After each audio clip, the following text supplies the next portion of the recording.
Aujourd'hui, nous avons eu l'occasion de célébrer une cérémonie de présentation du drapeau au contingent 2024-1. C'est le premier contingent de l'année 2024. Ce contingent est fort de 2014 recrues, garçons et filles, pour 73 filles, personnel féminin. Aujourd'hui, nous avons célébré leur présentation de drapeau. C'est une cérémonie qui se tient après leur formation initiale. Les jeunes arrivent ici, ils font 4 mois de formation, des privations, des activités de drill, d'entraînement et de l'instruction militaire. Et à l'issue de cette formation, nous leur présentons le drapeau. C'est un moment de consécration pour couronner les enseignements reçus au niveau du centre d'instruction. Et c'est à partir de là qu'ils sont considérés comme des militaires. Et enfin, ils pourront être affectés dans les différents corps et services des armées, de la gendarmerie ou de la brigade nationale des sapeurs-pompiers. Ainsi, ils pourront suivre une carrière de militaire. Le drapeau, c'est un symbole. C'est un symbole d'unité et c'est important que les jeunes soient imprégnés de sa signification. Que ce drapeau regroupe le Sénégal dans son intégralité, avec son code de couleur qui a une symbolique particulière. C'était important qu'on puisse édifier les jeunes de l'importance de sa couleur et l'interprétation qui va avec. Et ce qui fait que quand ils vont s'approprier de ces valeurs, s'approprier de ces vertus, elles permettent de les lier à l'idéal, de les communier afin d'être un seul bloc, conforme à notre devise, un peuple, un but et une foi. Nous devons tous viser dans la même direction, être ensemble pour atteindre les mêmes objectifs. Ce drapeau, c'est un symbole d'unité, un symbole de rassemblement.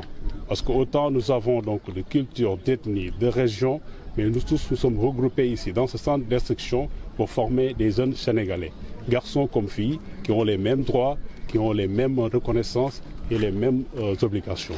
J'ai voulu donner comme viatique sûr à ces jeunes gens quelques conseils, à savoir l'esprit de discipline, la loyauté et également la conscience professionnelle.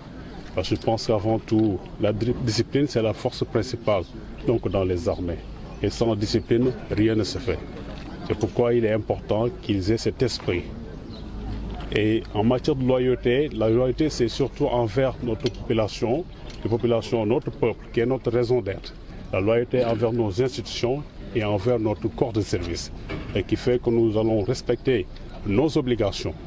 C'est des conseils que je leur donne afin qu'ils soient des militaires exemplaires, des militaires dans sa plénitude et des professionnels achevés.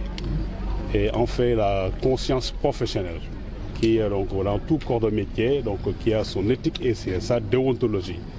Il est important que les gens soient conscients de leurs responsabilités, qu'ils comprennent qu'ils doivent travailler à améliorer les capacités et les aptitudes, à s'améliorer, à s'approcher de la perfection afin de mieux servir leur entité.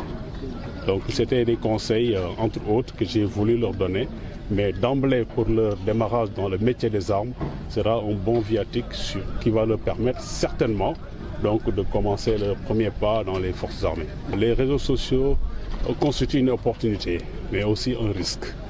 Une opportunité en ce sens qu'ils nous simplifient beaucoup de choses. Ils nous permettent de nous socialiser, de nous rassembler, d'apprendre des choses. Mais également, s'ils ne sont pas très bien exploités, pour constituer des failles sur le plan de la sécurité, mais nous exposer notre vie privée, notre dignité et même exposer la sécurité.